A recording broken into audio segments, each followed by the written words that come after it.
Welcome. Welcome. Welcome to all. We're so very glad you're here. We are so grateful to New River Valley Community Services, NRVCS, for donating this meeting space and for live streaming this event on its Facebook page. We will have time for questions. We will ask everyone who has a question to raise his or her hand, and I'll be carrying around a mic, and I'll come over so that everyone will be able to hear your question and that the audience watching globally can hear as well. So to save time, feel free to think about your question as the program begins and be ready. Well, you can raise your hand then. So again, we're very glad you're here.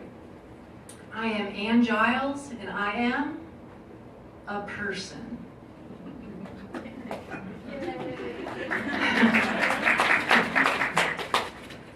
I share openly and publicly that I'm a person in recovery from alcoholism. I developed alcoholism just before I turned 50, right here in Blacksburg. I am a former teacher, a current business owner, an addictions recovery counselor, and a Virginia Tech alumna. I spent the first half-century of my life trying my very best to be good and to do good. When I developed alcoholism, in spite of my knowledge, training, education, and formidable will, I thought I was a good person gone bad. How could this have happened to a Hopi? Until, however, I read Maia Szalavitz's book, released in April of this year, Unbroken Brain, a revolutionary new way of understanding addiction. In Unbroken Brain, Maia Szalavitz reports on the science of addiction. The science says, I am simply one of the 1 in 10 Americans and one of the over 16,000 people in our locale who has developed the health condition of addiction for which healthcare is needed. Just a little over 40 miles from here at the Virginia Tech Carilion Research Institute, I participated in a research study that included scans of my brain. That study is one of the thousands of accumulating studies showing that the occurrence of addiction is so little about me, my morality, my will, my choices, my goodness or badness, and so very much about an organ in my body, my brain. My hope rises like fireworks. We have a brand new school of neuroscience right here in the town at Virginia Tech. Through VT Knowledge Works and the Virginia Tech Corporate Research Center, we have an entrepreneurial culture founded in innovative problem solving. Through the service of our local government officials and Chamber of Commerce, we have government, business, and professional leaders already at the forefront of ready to take experienced okay. We have government, business, and professional leaders ready to take action. Through NRVCS, we have a staff of experienced, devoted addictions treatment professionals already at the forefront of providing care for the people of our community. In 1996, Blacksburg was named the most wired town in America. In 2016, we are poised to lead the world with what I believe can be our new accolade, most recovered town in America. Here to have a conversation with us about what the science says, what the research shows, can help us as a town, as a community, take care of our people with addiction, is award-winning neuroscience journalist, Maia Szalavitz. She is the author and co-author of multiple books, the most recent of which is Unbroken Brain, a revolutionary new way of understanding addiction, published by St. Martin's Press. Her reporting has appeared in the New York Times, the Washington Post, Time, Scientific American Mind, and many others, described by reviewers as frank, brave, smart, and brilliant. We are so honored to have Maia Szalavitz here with us tonight. Please, Maia.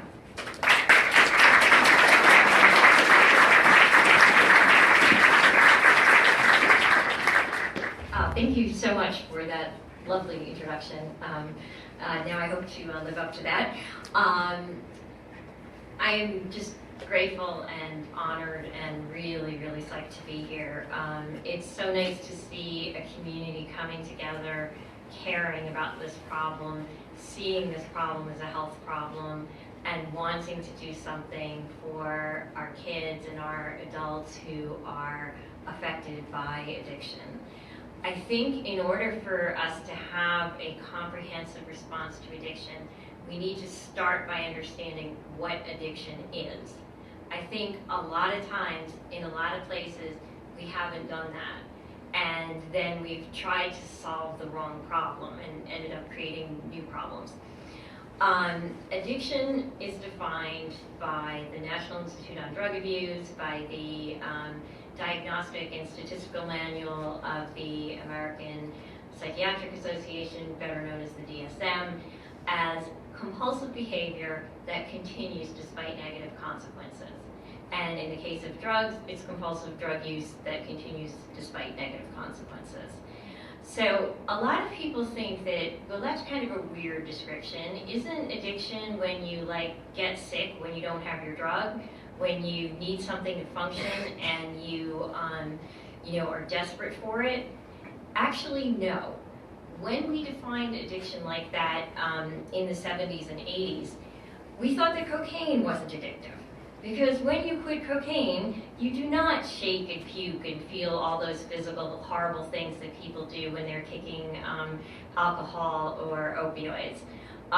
You might be mighty cranky and sleepless and very annoyed and quite desperate for the drug, but you're not sick. And we have for a long time thought addiction is needing something to function. And what that means is that we're all water addicts, and we're all air addicts, and we're all food addicts. And the term becomes meaningless if you use it that way because it doesn't describe what's problematic about addiction. And what's problematic about addiction is the compulsion and the negative consequences. And so when you understand addiction this way, you understand the treatments for it a lot better. So with opioids, we only know of one method of treatment that reduces the death rate by 50% or more. That method of treatment is ongoing, indefinite, possibly lifelong maintenance with either methadone or buprenorphine, which is also known as Suboxone. And a lot of people don't think that it's like, oh, you're just substituting one drug for another, or oh, people who are on maintenance are always high. In fact, that is actually not the case. And when we understand the nature of addiction, we can see what's going on. So, when maintenance is working for somebody, and this is true for about 30% of patients at any given time, which I might add is about the same percent that are going to be in recovery from in an abstinence place, or probably slightly less at any given time. But about 30% will be getting their lives back, getting their jobs, taking care of their family, doing what they need to do. In that instance, those people are in recovery, and what they've done is they've replaced the addiction, the compulsive heroin or opioid use, despite negative consequences, with simple physical dependence. They happen to need the substance to function, but since that substance is pure and safe and they have a reliable supply, it doesn't do harm. So when we understand that, maintenance makes a lot more sense. Now you might say, well, there's also people who, sell their drugs, or, what about those people who we see like this? Well, what happens is, with maintenance, people sometimes relapse, and people sometimes use other substances on top. And so those people are not stable and are not necessarily going about their lives in ways that are productive or getting their lives back together. However, they are still at reduced risk of dying. And the longer we keep them alive, the more likely they are to be able to move over to the stabilized version of maintenance and to be able to benefit from counseling and benefit from all of the other aspects of recovery that is what we really want. Because really, you know, as a person who cares about addiction, I don't care if somebody gets high. What I care about is harm. I care about people harming me, people harming other people, people harming themselves. If no one is being harmed, I don't want to know about it. If someone's being harmed, that's when we as a society have to step in and help people. And so, as of right now, the best stuff we have for opioids is maintenance. And we really need to think about it the way we would think about insulin for diabetes. We would never say, oh, you ate a Big Mac, or oh, you had a giant, you know, chocolate donut, therefore you can't have your insulin today. But unfortunately, we've sort of done that with access to maintenance. And that has meant that a lot of people, you know, do not access a life-saving medication that they should be able to have access to. So the other thing that I want to say about the nature of addiction is, as I argue in the book, which is that addiction is a problem of learning. What happens in addiction is, rather than learning that you love this particular person, you instead fall in love with a drug. Now, we don't tend to think of falling in love or parenting as a kind of learning, but it is a form of emotional learning. If only we could fall in love with math, we would be as good at math as we are at relationships with people, and we would be much more interested and much more driven. But that isn't the way most people learn math. But when you put that brain circuitry, the devotion that that brain circuitry has towards its goal, like, it's good for us to have brain circuitry that devotes us to putting our kids first, putting our partners first, taking care of these precious relationships, and doing everything despite negative consequences to make those things continue. But when that is misdirected towards a drug, all of that becomes very problematic, and people behave in ways that look completely irrational. If I am, you know, sneaking around to like meet my lover, we can kind of understand that. We may not approve of that, but we will, we sort of get what's going on there.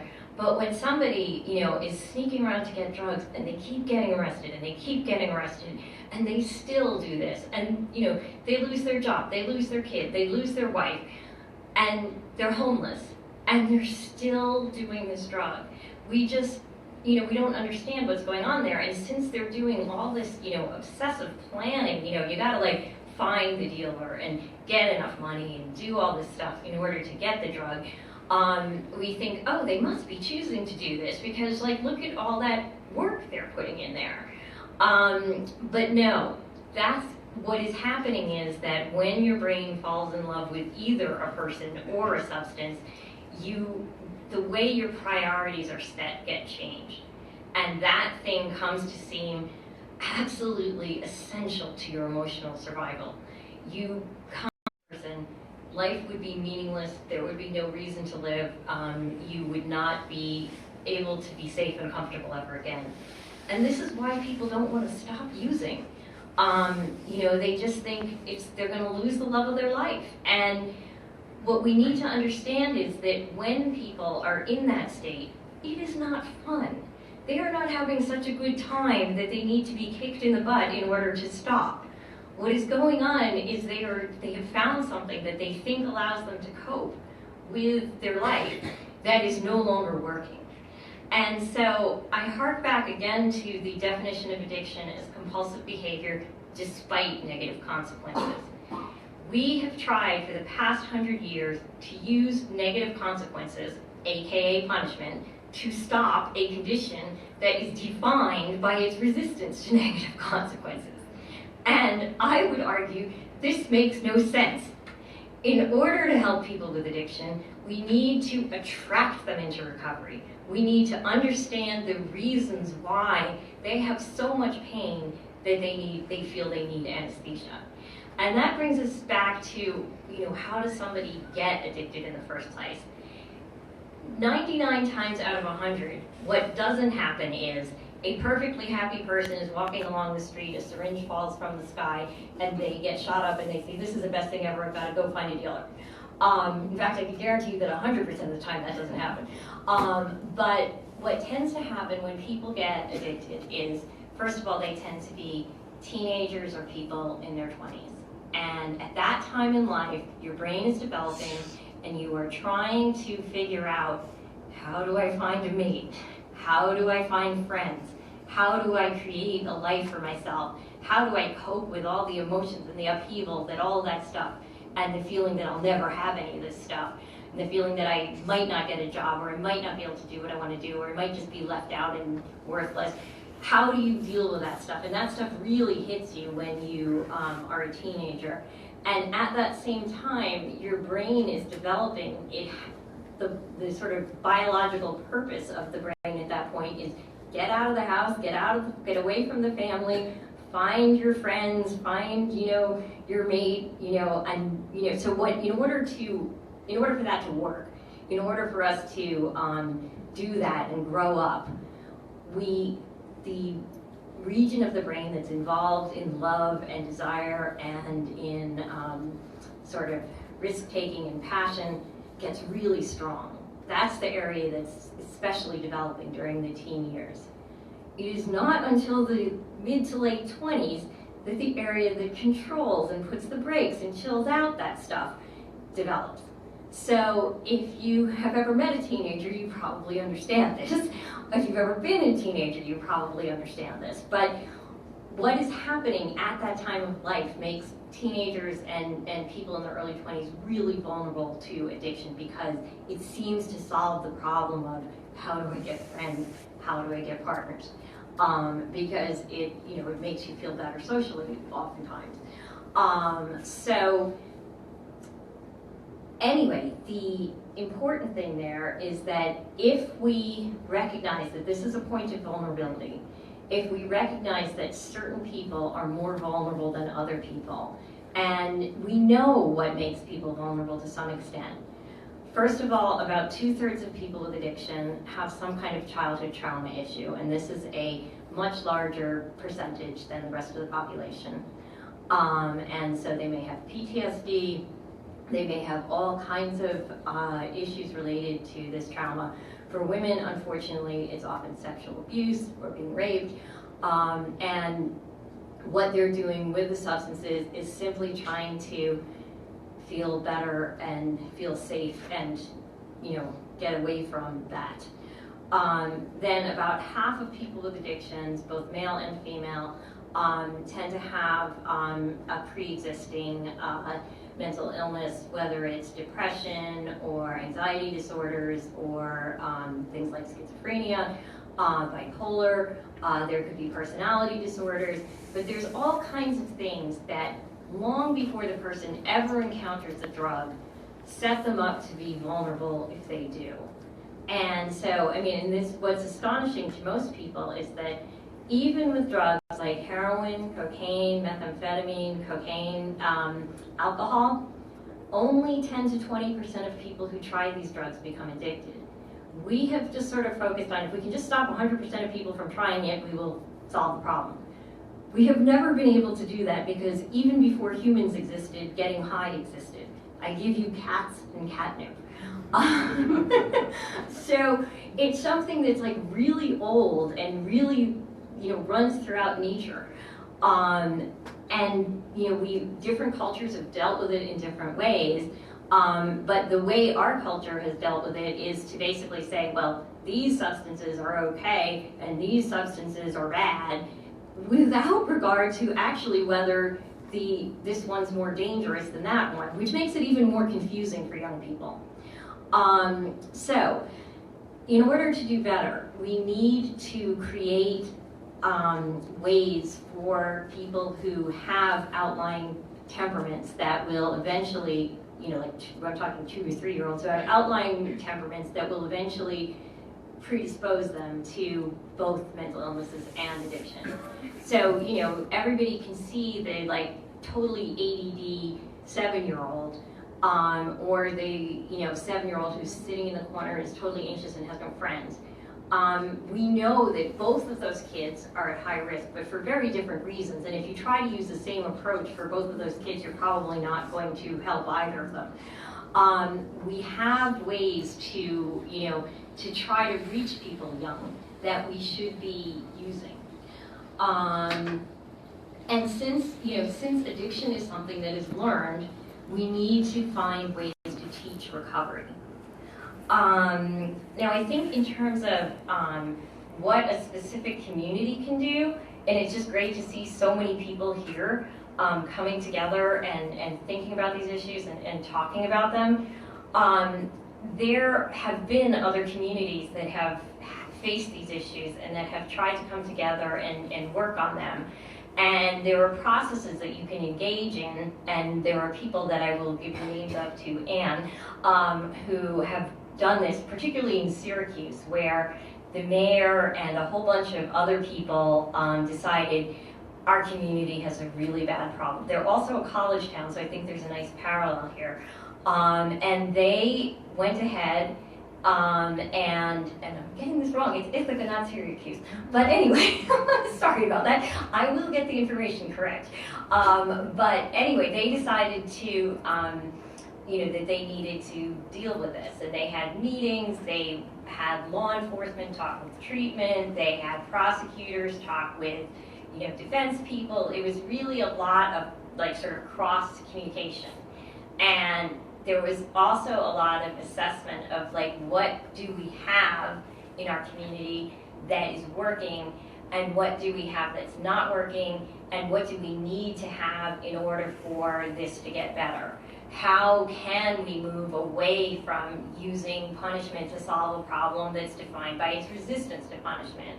How can we get prevention into the schools that actually works to help the kids who are most at risk, and also helps the other kids not fall into those categories? So you need to do all of the assessment of what's needed. After that, when you know what you need to find the best evidence of, for what works to provide that need. So, it can't be just, well, we need treatment, so let's just throw in some treatment and we're all good. Unfortunately, in this country, our treatment system has been for a very long time very much not based on evidence, very much based on the idea that if we can just force people to hit bottom, if we can just be cruel enough, if we can just humiliate and attack them enough, they will finally start responding to punishment, and then we can break them and then we can rebuild them, and that does not work. That often backfires. There are a few people who manage to survive that and do well, but if you look at the studies that compare an approach that's empathetic and treats people with dignity and respect to an approach that's humiliating and dehumanizing, guess what? Love wins. So it's really important not to just throw treatment at it and not look at what that actual treatment contains. Finally, and this is quite related, there's a huge stigma associated with addiction, and it really impedes people's way of seeking help. When I was addicted to coke and heroin in my 20s, I was afraid to seek help because I knew so much of it was this idea of, we're going to put you in a group, we're going to put you in a hot seat, we're going to scream at you, you're not going to have any privacy, we're going to make you, dress up as a hooker or something. And I'm not making this up, this actually is part of some treatment, sadly. But I knew that it would be really harsh, and I knew that it would involve me interacting with tons of people. And I'm actually really scared of people, and I used a lot of drugs in order to be able to deal with people. So the idea of taking all my drugs away and being totally among people who were attacking me was basically the reason I used drugs in the first place. Or I felt as though that was what was happening when I interacted with people. Whether or not that was the case is another story. Anyway, a lot of people fear treatment for reasons that have nothing to do with, I don't want to get in recovery. They fear it because they fear that it will mean giving up their only source of meaning and purpose and love.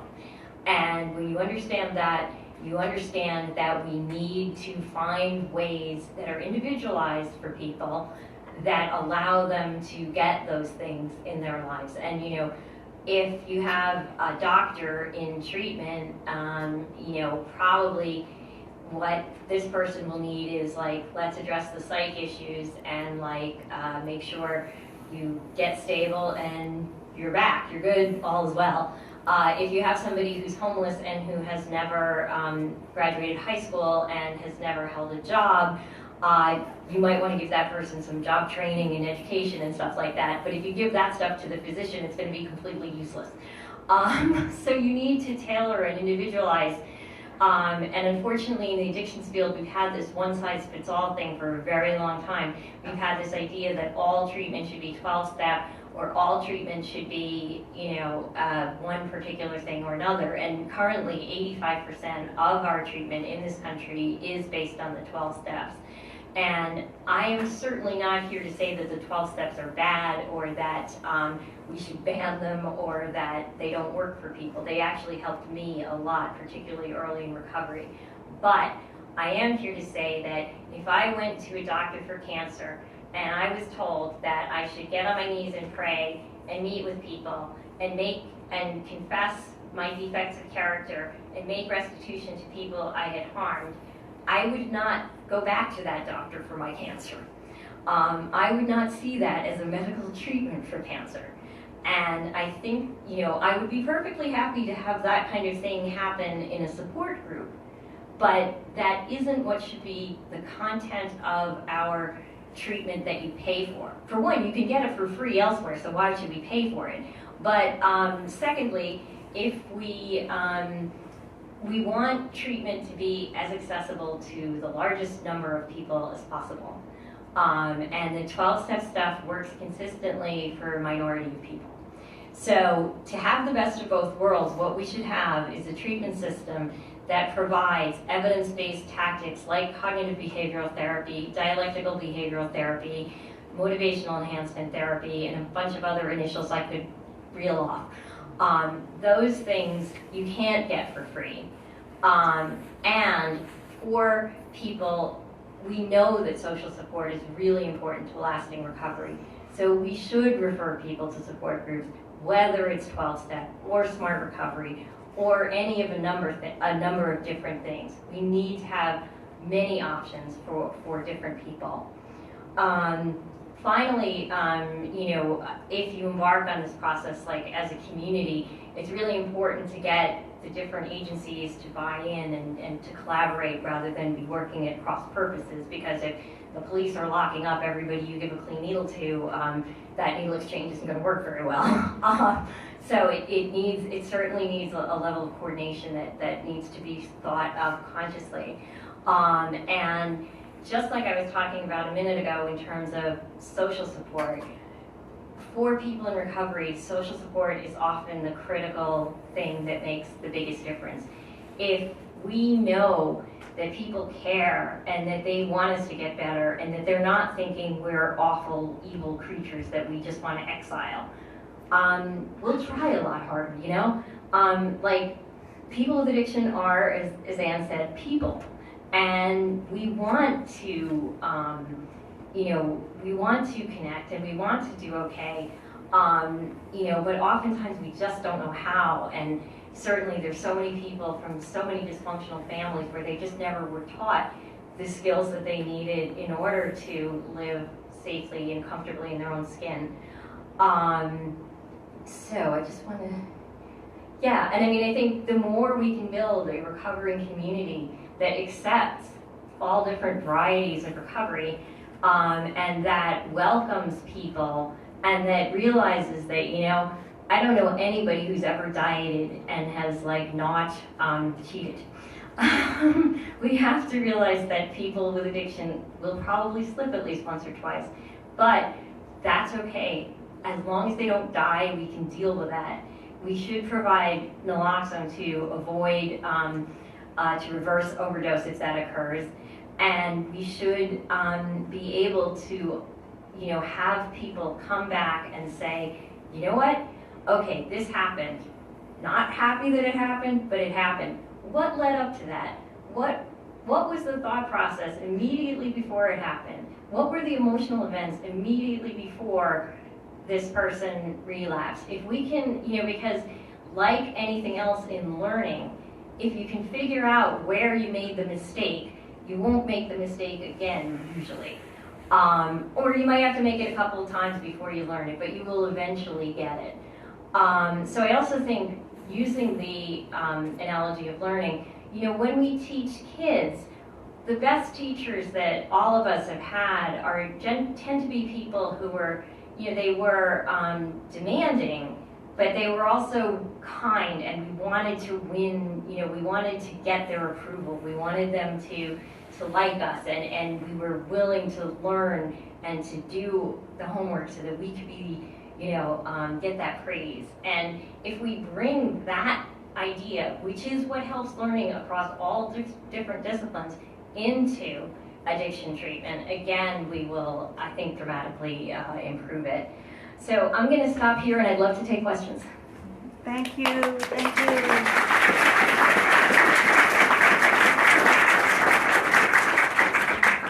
Thank you. I was taught how to do it. Are we doing Yes, it? yes. Yay.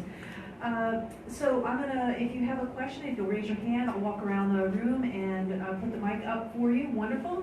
And prior to my coming, we asked people via social media if they had a question.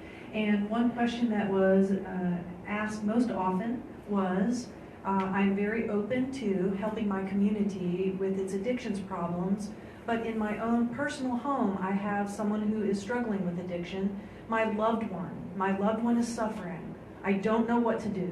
What am I supposed to do if I have a loved one suffering from addiction, alcoholism, opioid, whatever? So I think as you would start with a community, so you should start with an individual, which is, you need to assess what's going on.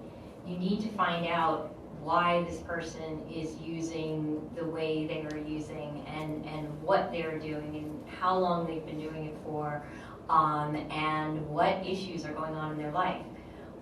If it's a young person, oftentimes the most effective treatment will be family therapy that will figure out, because oftentimes the issues in a young person's life are intimately connected with the issues in their parents' or caregiver's life. So you want to start by very thoroughly evaluating. And for most people or families, this can start with getting a complete psychiatric evaluation, because if there are things like ADHD or depression or any of these other things that are being self-medicated, you're going to need to know what they are, and you're going to want to try to deal with them as soon as possible, because otherwise it will be difficult to sustain recovery. And if there are trauma issues, you want to know about them, although you may not want to. You don't want to sort of rip off the Band-Aid and they say, yeah, we're going to deal with your trauma now. That's not good either. But you sort of want to know what you're dealing with right from the start, because unfortunately, in the addictions world, there are a lot of treatment centers that say they offer certain things, but don't actually offer those things.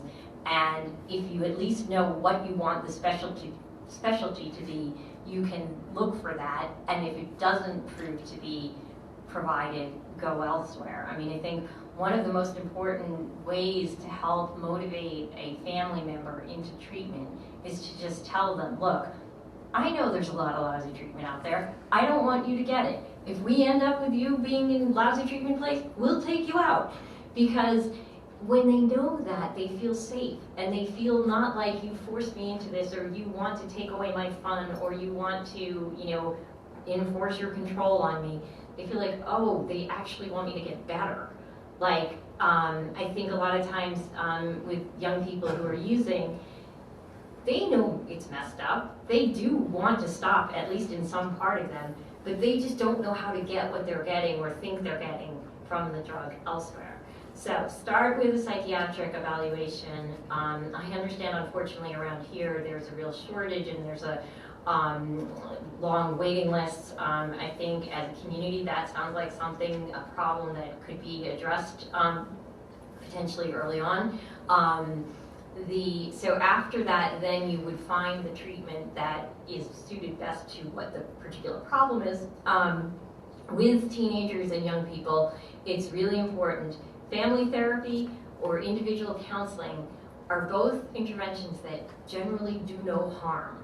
And this is really, really important because sometimes what happens with young people is you catch a kid smoking pot and the kid has a family history, you were both alcoholics, and you panic and you want to send them away somewhere. But what you're doing by doing that actually is taking a kid who's smoking pot and putting them in a peer group where they're doing opioids, they're doing heroin, they're doing cocaine. And unfortunately the treatment center will tell them you all have this chronic disease and that you have to work on this for the rest of your life. So the pot smoker is going to think, I haven't even tried the good stuff yet. And they know where to get it now. So you can do real harm by putting a kid into, what basically you're doing is you're taking them out of a reasonably okay crowd and putting them into a much more deviant crowd, which is exactly what parents don't want to do generally. So, if your kid's already shooting heroin, then that issue is not an issue. But if somebody is early in this and you want to prevent, you want to do something like family therapy or like individual counseling where you're not going to expose them to more dangerous peers and where you do have a chance for the kid to work out what's going on with them in a safe place. And, this, again, none of this is going to be perfect. And young people especially, it's going to take time for them to develop the self-control that they need to be able to completely stop. So we need to work to make sure that we keep them alive to get through that. And then, the talents and the abilities and the capacities that people with addictions have can really flourish. I mean, I think one of the things that we forget about addiction is it's not only a disability or a disorder, it gives you the ability to persist, which is incredibly useful in most careers. I can tell you as a writer, I have to persist despite negative consequences all the time because I get rejected all the time. And if I stopped when I got rejected, I would never have gotten any of the publications that I have. So, if we can just get people, keep people alive, keep them safe as much as possible, reduce the harm as much as possible, then they will be able to, be the fully functioning, important members of the community that they are capable of being. And I guess I want to add sort of one note to that. There definitely are some people with addiction who also have antisocial personality disorder. And these are unfortunately the folks that give everyone else with addiction a terrible name. And this is where the sort of lying and manipulative and callous stuff comes in. And if a person with addiction has this personality disorder, most people don't really know what to do. And when a family has to deal with a family member who simply does not act humanely towards other people, that is a way bigger challenge than simply dealing with somebody with addiction.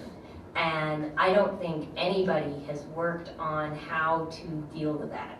The good news, however, is that is at most 20% of people with addiction. 80% of people with addiction do not have that.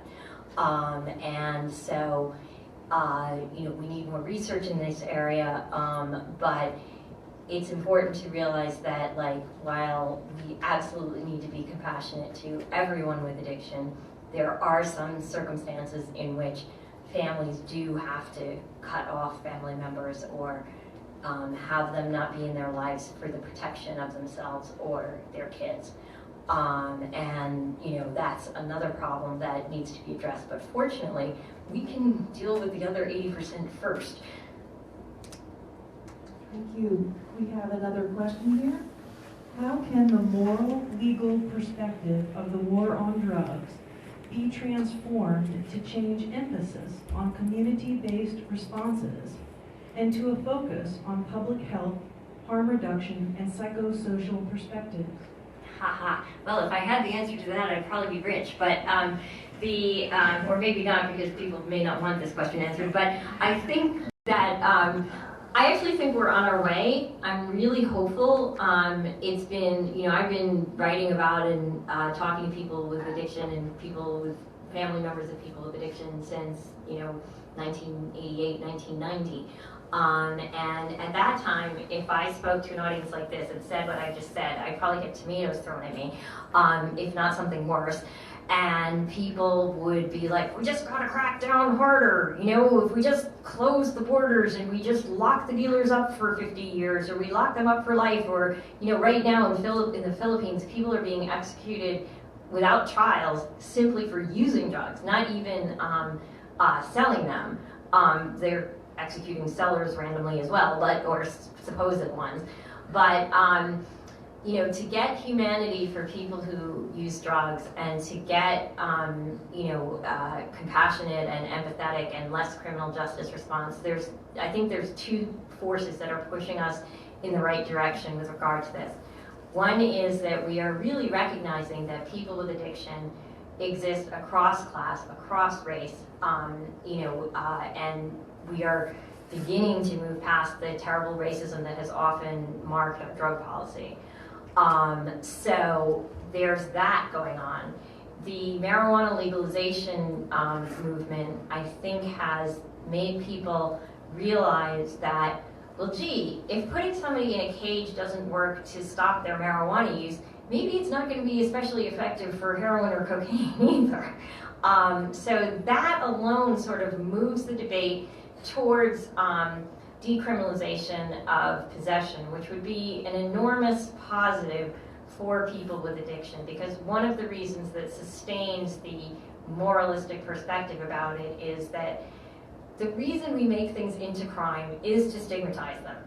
We want to say as a society, this is bad, we don't want you to do this, bad people do this. So therefore, if you make drugs illegal, and you cannot be addicted to illegal drugs without committing the crime of possession at some point, we are giving a mixed message that is saying to people that this is really not a disease, this really is a moral issue. And so if we could move towards decriminalization of possession, and I think we are, because I think we're also realizing, and this is reason number two, this is very expensive and very ineffective. And, just locking the same people up over and over again, and just, seeing, every 10 years we get a different drug problem, but we still always have one. Seeing that, and I have to say, opioids are particularly bad because they kill you when you relapse often. Like when we had crack in the 80s and 90s, that was really bad, but it wasn't killing people at the rates that this does. But, sort of traditionally in American drug history, we go stimulant, depressant, stimulant, depressant. So we had like speed in the 60s, heroin in the 70s, coke in the 80s, heroin in the 90s, meth in the O's, and, opioids again. So there is also a predictable, which is important as a community to know, because when you stop one thing, you can't lose your focus. You need to make sure that you continue, because people will just be like, well, that drug was bad, but this one is good. I saw somebody who had a question in the back. I'm coming your way. This kind of dovetails on what you were just talking about, the Syracuse/Ithaca. Yes, it is actually Ithaca, and I flew into Syracuse, so I confused it. Has Ithaca been successful with their efforts, their alternative efforts, and if so, why have they been successful? They have just started. Oh. So I can't say, yet that they have been successful, but I went there flying into Syracuse. It must have been 3 or 4 months ago, because it was cold.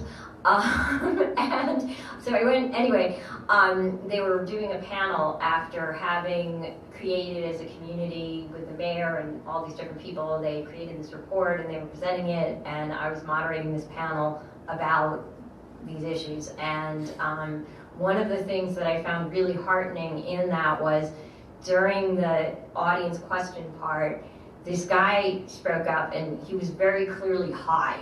And he had actually overdosed and nearly died that afternoon and then gone back and got high. But what was amazing was people were interested in hearing what he had to say. They were not reacting like, oh, this is a pariah, let's get rid of him, oh my God, he's an example of the problem. They were like, if we're gonna solve this problem, this is exactly the person we need to listen to. It may feel weird, it may be very uncomfortable, but it made me realize that even though there were some people in that room that very much disagreed with some of the tactics that were being agreed to try, one of the things they're trying is a safe injection facility, which is pretty radical. And there were definitely some, people in the room who were not down for that. But they treated each other with respect, and there was a real sort of community building that had occurred. So I hope to be able to, in 6 months, give you some kind of progress report, but as of now, I don't know what's happened.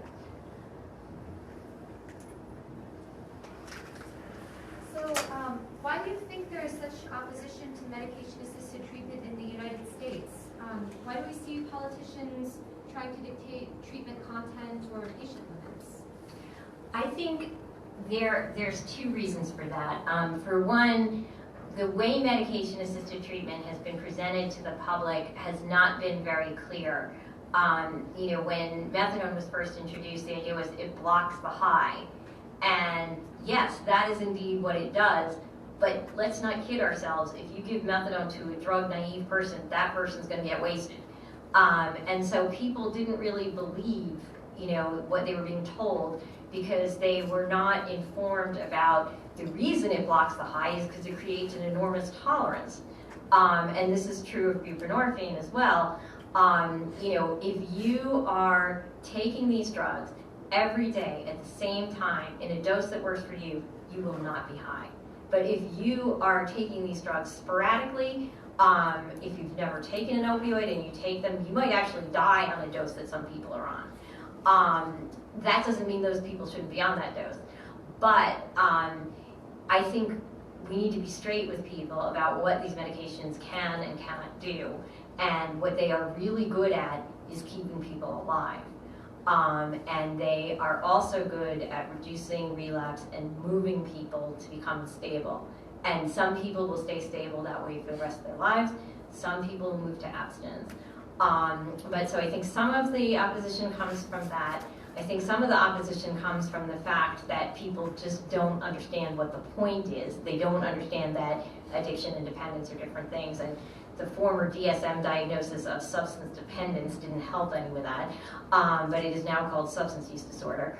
And then, frankly, there's just the moralism. There's just the idea that, why don't you just get over it? I don't do this. Why don't, you should not do it. And I think, oftentimes people don't realize how different it can be to be a different person. Like, I might experience the exact same thing as you. You might, love being in large crowds of people and love, bright lights and parades and all this. Where I'd be like, oh, I don't want to deal with that. This doesn't make me bad and you good or anything like that. It just means we're wired somewhat differently and we prefer different things.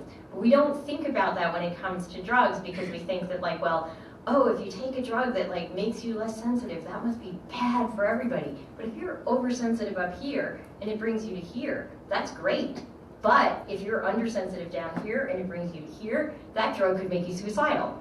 So we need to realize that the way people are wired will make them react very differently to different things. And so me saying, snap out of it about something I can easily snap out of is just as ridiculous as you saying it to me about something that I can't.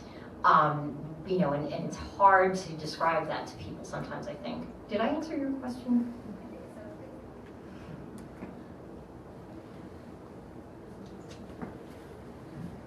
I've got a question about, so I'm old enough that I remember in the 70s when we were hearing on the news on a regular basis about people who were dying from doing heroin. And I remember when I was very young that was kind of the message. You do heroin, you had about 2 years to live before you would be overdosing, right? Right. And so I did many things, but heroin was not one, because that was the one that was deadly, right? I wonder now, with all the pharmaceuticals that are pushing all these opiates, and I was very surprised, opioids, I'm very surprised to see advertisements now on TV on how to deal with your constipation that you get from opioids. That means these things are pretty prevalent. What kind of messages can we get out there to maybe discourage people from accepting what is now acceptable, taking a lot of opioids? Well, I think that we have to separate something out there. There are actually people in severe chronic pain who do benefit from ongoing opioids. And that's a much larger population than we want to think about. I know that since we had the crackdown, since there have been the CDC guidelines, I have heard from many people with chronic pain who are doing very well on high doses of opioids, and that's the only thing that allows them to go to work. And now the doctors are saying, the CDC says I can't do this. I'm not. Now, the CDC isn't actually saying that, but what they are obliquely saying is, if you want to prosecute the people who are prescribing above this level, you now can do so in a way that will work, and the doctors know that, and they are going to cut off people who need. So I think that that is a little bit of a red herring. I think that for the most part, if you look at what caused this opioid epidemic, certainly Purdue did not do a good thing by massively increasing the supply and by just being dishonest about the addiction risks. But the people who tended to get addicted are overwhelmingly kids who got them from other people, not from doctors. So if you look at the research, 75% of people who become addicted to prescription opioids, it wasn't their prescription. It was somebody else's prescription. Now, somebody got that prescription from a doctor, and we need to, but oftentimes the person that got that prescription from a doctor, it was a dentist who gave that. It was a surgery you had 20 years ago, and you forgot that it was in your medicine cabinet, but you kept it in your medicine cabinet because you were sort of afraid that if you ever needed it again, you might never get it. Like, half the people in this country have an opioid stash in their medicine cabinet, and part of the reason they continue to have this, and this is so ironic, but part of the reason they continue to have it is because they're afraid that they're never going to be able to get it if they need it. If we were able to be more sensible about this and actually gave the drugs to the people who needed them and treated the people who don't need them as patients, not addicts, we would have, why is it the case that, let's say I go to a doctor and I am on the list of people who's doctor shopping, and I've gone to 20 doctors, and now you catch me. Why can't you write a prescription for Suboxone for me right there? Why do you instead, and this is what happens, instead you give me a lecture and tell me what a horrible person I am, and now I'm back on the street and I have to find a heroin dealer. We have not done this in a smart way. We have cracked down on these pill mills. Well, these pill mills, they were getting insurance. They have lists of everybody who came there. Why wasn't every person who was attending this pill mill given a referral to treatment and given access to treatment? That didn't happen. We still, when a DA goes to raid a doctor's office, they should have in place in advance a treatment plan for those people, instead of just assuming we cut them off, they're no longer addicted, because we know that that's not true. So I think, yes, we certainly need to be more careful about opioid prescribing, but if we focus on the supply too much, we're not going to be able to help the people that we want to help. We're going to instead be cutting them off randomly. And so, are there people on chronic opioids who are not benefiting that need to get off? Yes, but are we going to solve that problem without, if we're not going to solve that problem by the doctor just saying, no, you don't get any more, because either that person might kill themselves, or they might go to street drugs, or they're simply going to become dysfunctional for a long time and not want to deal with the medical system. And the level of pain, which I'm sure you guys know in this community, but the amount of horrific car accidents and on-the-job injuries and back surgeries gone wrong and horrible diseases that you've never heard of, I urge everybody who is concerned with this problem to talk to at least one chronic pain patient for whom opioids are the only thing that keeps them from killing themselves. Because it's important to know that side too. And I think, I feel like as a person who had addiction, it makes me feel incredibly guilty if anybody in pain is made to suffer because I exist. I think that like if you have an addiction and you have pain, we need to deal with that, but don't punish other people because other people are using drugs. Like that's not, right. But at the same time, we shouldn't have consumer advertising of drugs. Like that shouldn't be for whether it's an antidepressant or an opioid or a constipation drug. Like we in New Zealand are the only 2 countries in the world that allow this. And this does allow pharma to have one of the many things that allows pharma to have way too much power. So there are definitely things we can do to cut back on that commercialization, but I think it's sort of more of a let's fix the FDA and the excess power of the pharmaceutical companies rather than opioids in specific for that. Wonderful. One last question. The most common reaction of anyone in charge of someone that has an addiction is anger. And anger is probably the worst thing to do. So how would you address to the person in charge to not be angry, but be supportive and be helpful to the person that has the problem? That's a great question.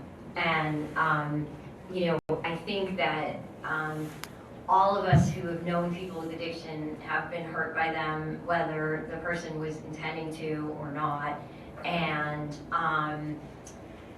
I think the first thing to do is like acknowledge that anger and recognize that it may impair your judgment and it may, acknowledge it and let yourself know that you have a right to be angry because this was a messed up thing to do. Whatever the thing was. And I think also like a lot of parents are angry at themselves. So I think with that, you need compassion for your own anger so that you can be like, right, I'm pissed, I have a right to be pissed, but this is not what I can use to guide this particular action because it won't be productive. And that's a lot easier said than done.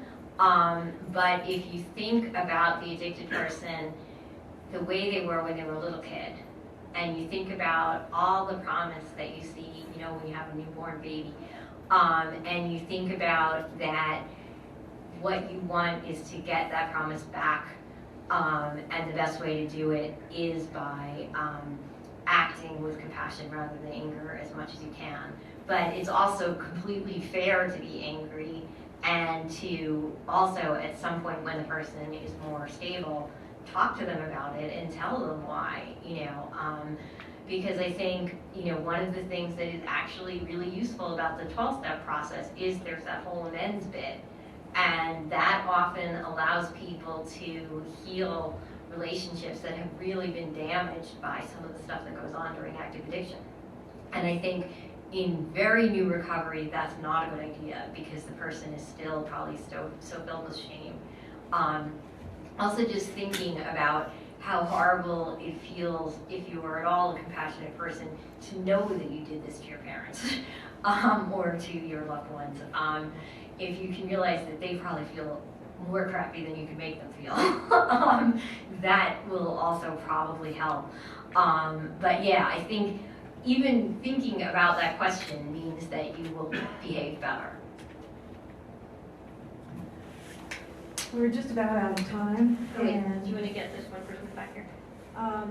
we'll talk with you after. Okay. We'll just get together afterwards. Yeah. We'll have time. I can tell you, you just want the definition?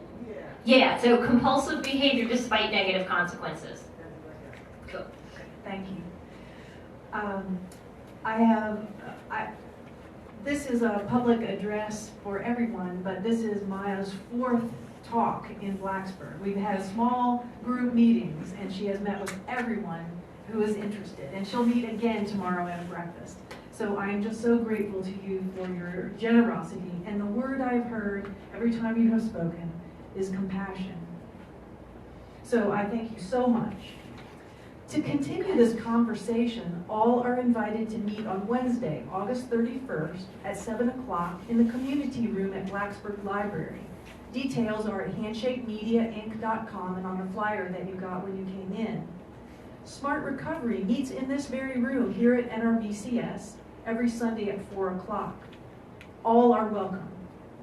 If you have a copy of Unbroken Brain with you, Maia will be available to sign your copy here at the front of the room and to chat and talk if you would like.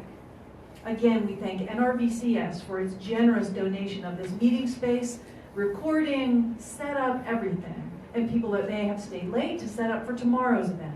So we thank them so much. We're looking forward to continuing the conversation. Thank you so much for being here. Good night.